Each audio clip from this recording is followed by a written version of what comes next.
শেষ প্রকার খাদ্য হবে। 60 দিন পরে গোশ থাকবে না, কঙ্কাল পরে রবে, কঙ্কাল পরে রবে।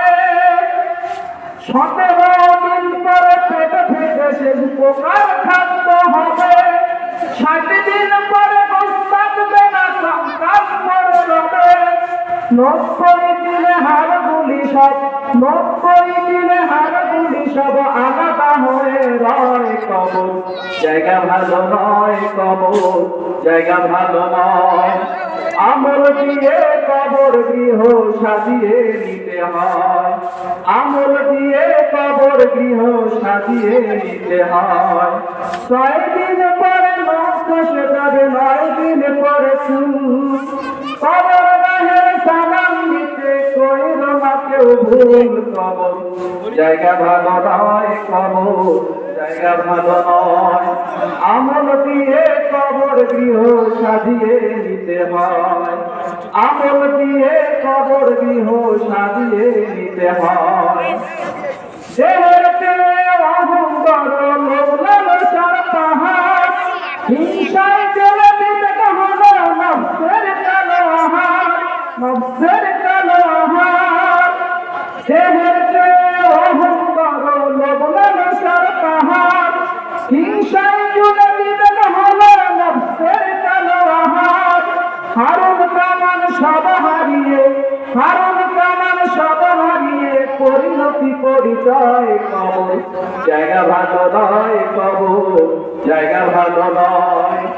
আমল দিয়ে কবর গৃহ সাজিয়ে দিতে হয়, আমল দিয়ে কবর গৃহ সাজিয়ে দিতে হয়। 6 দিন পরে নখ খসে যাবে, 9 দিন পরে চুল। কবর গাহের সালাম দিতে কইল না কেউ ভুল। কবর জায়গা ভালো নয় কবর, জায়গা ভালো নয়।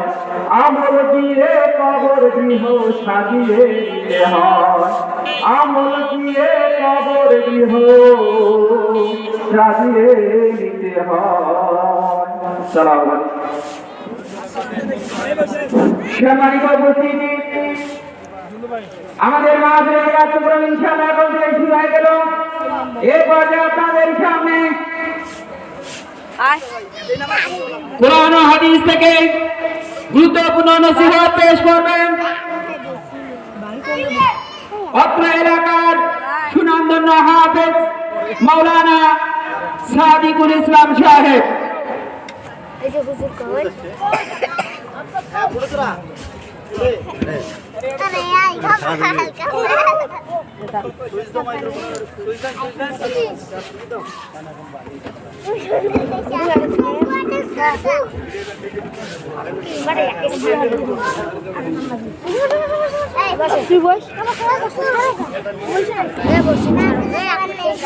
আসসালামু আলাইকুম ওয়া রাহমাতুল্লাহি ওয়া বারাকাতুহু। نحمده ونصلي على رسوله الكريم.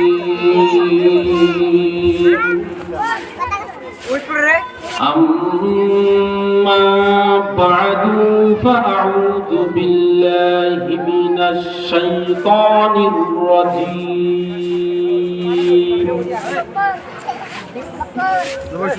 بسم الله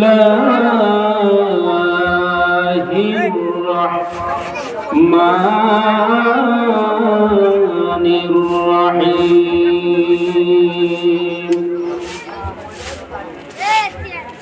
يا أيها الذين آمنوا اجتنبوا كثيرا من الظن إن بعد الظن إثم ولا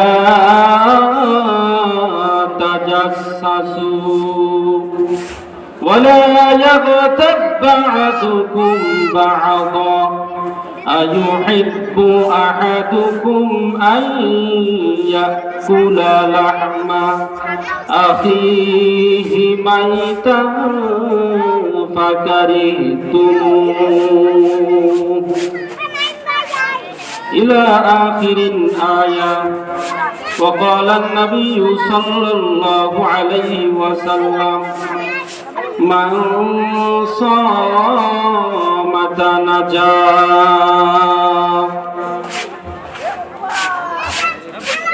যাবতীয় প্রশংসা, সকল গুণগান, সকল প্রকার তারিফ, প্রশংসার প্রকৃতপক্ষে ভাগীদার উপযুক্ত তিনি, যিনি হচ্ছেন লাতিফুল খবীর, যিনি হচ্ছেন ইন্নাহু আলা কুল্লি শাইইন কাদির, যিনি হচ্ছেন সুবহানাল্লাহি আম্মা ইউশরিকুন।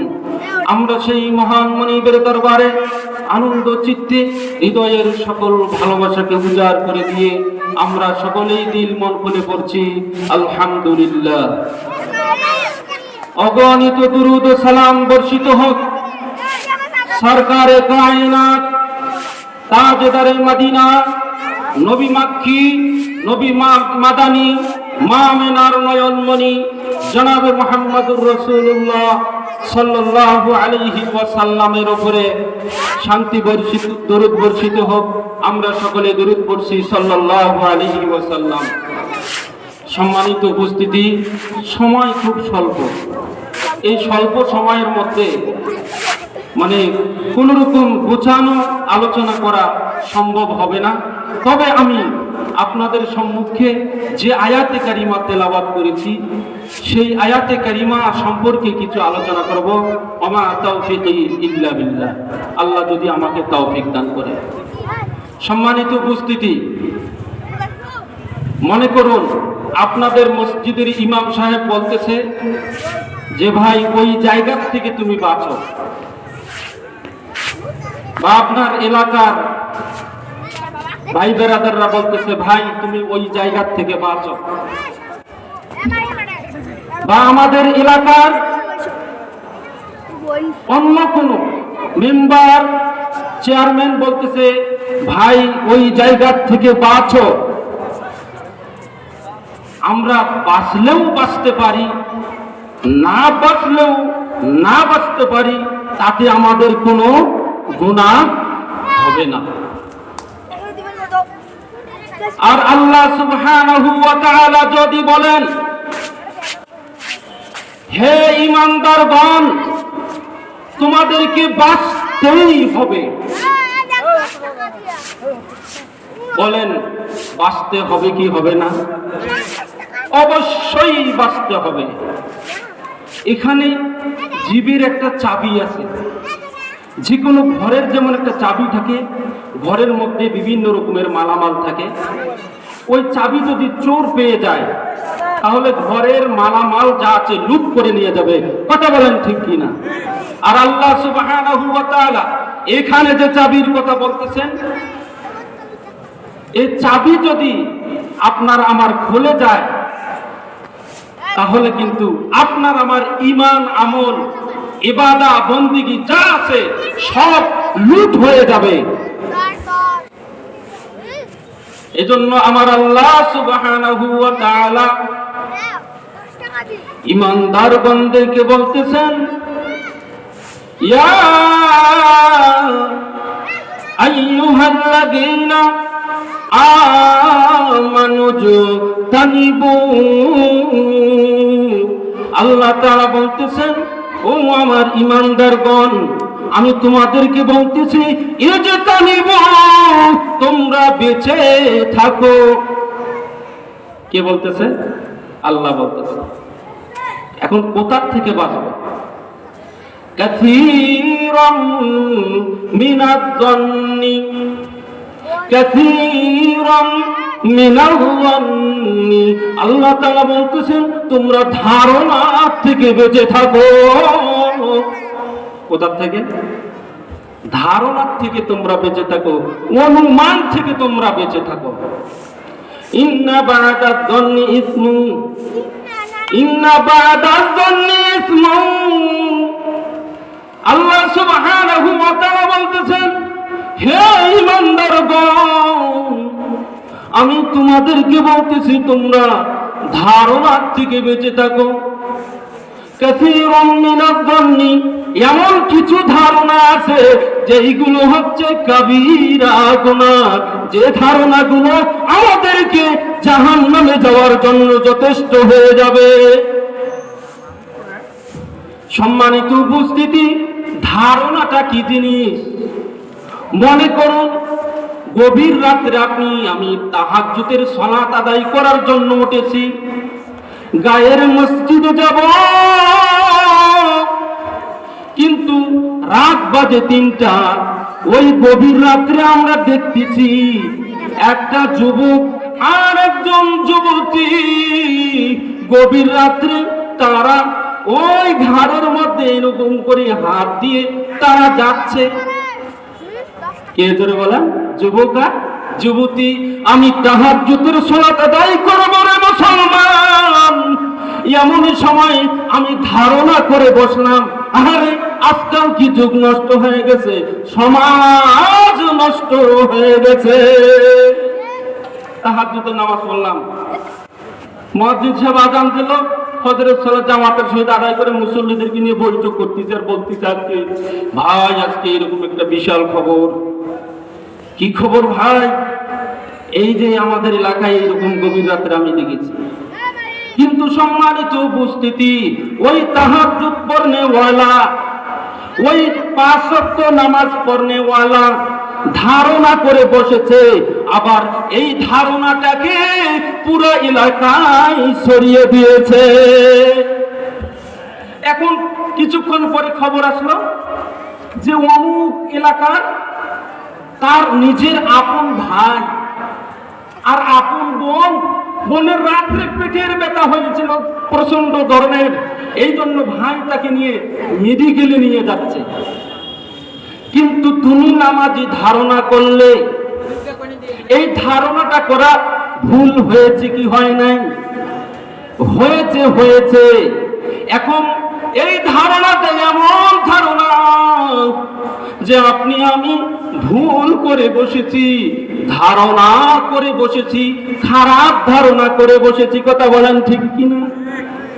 এই জন্য আল্লাহ বলতেছেন, হে ঈমানদারগণ, ধারণা থেকে বেঁচে থাকো। কিছু ধারণা আছে, ওইগুলো হচ্ছে কাবিরা গুনাহ।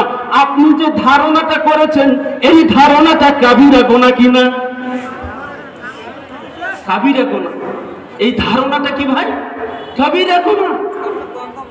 এখন আপনি যখন বুঝতে পারলেন, যে যেহেতু জানতে পারলাম, বুঝতে পারলাম যে ওই ভাই তার বোনকে নিয়ে গেছে, ভাইজান আমি গভীর রজনীতে উঠেছি, আল্লাহর হুকুম তাহাজ্জুদের সালাত আদায় করার জন্য উঠেছি, কিন্তু আপনাদের এই পরিবেশ দেখে আমি হঠাৎ করে আপনাদের নামে, আপনাদের ব্যাপারে ধারণা করে বসেছি, আমাকে ক্ষমা করে দাও। আচ্ছা ভাই ঠিক আছে, তুমি যেহেতু করেছো ক্ষমা করে দিলাম, কিন্তু আপনি যে ছড়িয়ে দিলেন পুরো এলাকায়, এর গুনাহগুলো কে নেবে? এর গুনাহগুলো কে নেবে? অবশ্যই যে ধারণা করে প্রচার করেছে তাকেই নিতে হবে। কথা বলেন ঠিক কিনা? এই জন্য ধারণা করা যাবে না। এরপরে আল্লাহ বলতেছেন, হে ঈমানদারগণ, তোমরা বেঁচে থাকো, ওয়ালা তাজাসসু, তোমরা তাজাসসুসের থেকে বেঁচে থাকো। তাজাসসুস কাকে বলে জানেন? তাজাসসুসি হচ্ছে গোয়েন্দাগিরি করে বেড়া, মানুষের পিছে লেগে থাকা, লেগে লেগে দোষ বের করা আর মানুষের কাছে প্রচার করে দেওয়া। আল্লাহ তাআলা বলতেছেন তাজাসসুসি করবে না, তাজাসসুসি করা যাবে না। এই তাজাসসুসি আমাদের দেশের প্রত্যেকটা দেশেই এই তাজাসসুস বাহিনী আছে, তাদেরকে বলা হয় গোয়েন্দা ডিপার্টমেন্টের লোক। এরা তাজাসসুসি করে মানুষের দোষীদেরকে এরা তালাশ করে করে বাহির করে। আর আল্লাহ বলতেছেন, ঈমানদারগণ তোমরা খবরদার তাজাসসুসির কাজে তোমাদের জীবকে ব্যবহার করো না, মানুষের পেছনে লেগে থাকো না, মানুষের দোষ তালাশ করিও না। এটা আল্লাহ সম্পূর্ণভাবে নিষেধ করেছেন। এরপরে আমার আল্লাহ তাআলা বলতেছেন, হে ঈমানদারগণ তোমরা আরো বেঁচে থাকো। কোথা থেকে বাঁচবা? তোমরা একে অপরের গীবত করিও না। গীবত অনেক বড় জঘন্যতম একটা গুনাহ। তোমরা গীবত করো না। তোমরা কি তোমাদের মৃত্যু ভাইয়ের গোশত খেতে পছন্দ করো? তোমরা অবশ্যই ফাঁকা রেখে তা তোমরা পছন্দ করবে না, এটা আমি ভালোভাবে জানি। কিন্তু আমরা কিন্তু ভাইজান গীবত করে যাই, শুধু গীবত করি। কথা বলেন ঠিক কিনা? আল্লাহ বলেন ওয়াইলুল লিকুল্লি হুমাযাতিল লুমাযা, যারা মানুষের পিছনে মানুষের সামনে, যারা মানুষের পিছনে মানুষের সামনে যারা গীবত করে, এদের জন্য দুর্ভোগ। আল্লাযী জামা মালান ওয়া আদ্দাদা, আর যারা মালকে জমা করে রাখে, মালকে সংরক্ষণ করে রাখে, হজ ফরজ হয়েছে তা হজ করে না, যাকাত ফরজ হয়েছে তা যাকাত দেয় না, আল্লাহর রাস্তায় তারা দান করে না, তারা মালকে জমা করে আর ধারণা করে কি ইয়াহসাবু আন্না মালাহু আখলাদা, তার মাল তাকে বাঁচিয়ে রাখবে। এই মালের উপরে এই ধারণা করে, সামনে এবং পিছনে কি করে গীবত করে, মালের উপরে কি করে মালকে জমা করে, এবং কি করে এই মালের উপরে এই ইয়াকিন বিশ্বাস রাখে যে মাল আমাকে কি করবে, বাঁচিয়ে দেবে। আল্লাহ বলতেছেন এদের জন্য দুর্ভোগ। সম্মানিত উপস্থিতি, এদের জন্য আল্লাহর আগুন, নারুল্লাহিল মুকাদা, আল্লাহ সুবহানাহু ওয়া তাআলা তার আগুনকে বরাদ্দ করেছেন। সাধারণ দুনিয়ার কোনো আগুন নয়, দুনিয়ার কোনো গ্যাসের আগুন নয়, দুনিয়ার কোনো এই কারেন্টের আগুন নয়, দুনিয়ার কোনো তেলের আগুন নয়।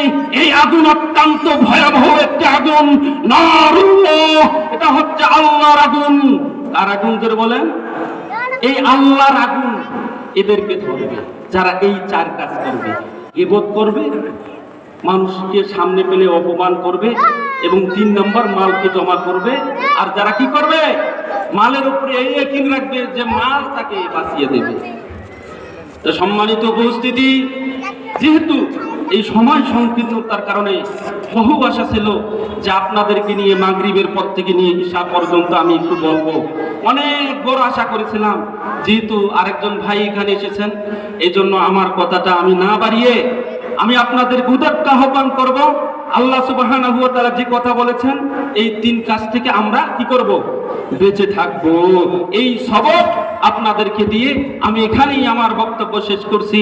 ওয়া আখিরি দাওয়ানা আনিল হামদুলিল্লাহি রাব্বিল আলামিন। আসসালামু আলাইকুম ওয়া রাহমাতুল্লাহি ওয়া বারাকাতুহু। ধন্যবাদ হযরত মাওলানা হাফেজ সাদিকুল ইসলাম ভাইকে তার জ্ঞান গর্ব